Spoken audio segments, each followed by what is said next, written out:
So I want to tell you something important about retirement, but before I do that, let me show you something. So this is my father-in-law. He's 86 years old. He has a PhD in chemistry, and in his heydays, he worked for some of the most prominent pharmaceutical companies in Pakistan. And this is me right now giving him a shave because he cannot shave on his own anymore.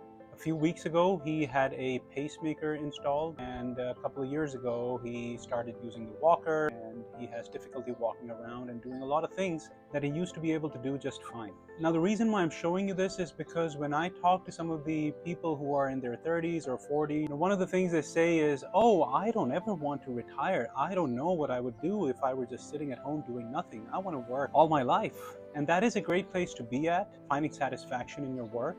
But here's the reality of things. Old age catches up to us, and we may want to do certain things, but we may not be able to do those things, in which case we will have to retire. The second thing that I hear people say is, "Oh, I don't even know if I'm going to live to my 80s or 90s, so I'm just going to live it up while I can." Well, the reality is that the average lifespan has gone up. This is true for males, this is true for females, this is not just in the US, this is across the world. Which means that if you're hoping or expecting to retire at the age of 65 or 68, you may live another 20 to 30 years. So you do need to plan accordingly for your retirement. And the last thing I want to say is that when we're young, we feel like we're going to stay young forever. Our bodies are functioning well, our minds are functioning well, but sometime in our 40s, certainly in our 50s, our bodies start to deteriorate, which means that if you're not paying attention to your physical well-being in retirement, even though your mortgage might be paid off, your kids might be gone to college, and you may not have a lot of expenses that way,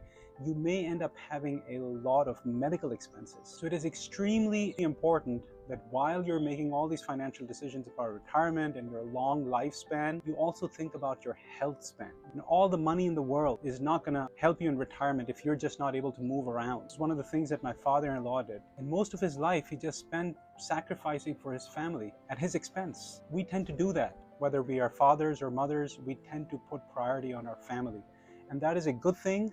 But later in life, that can actually end up being bad for you and bad for your family, because you may end up being a liability for them. And it's not that your kids are going to think of you as a liability, but if you're somebody who takes pride in being able to do work on your own, that can have significant consequences for your mental well-being.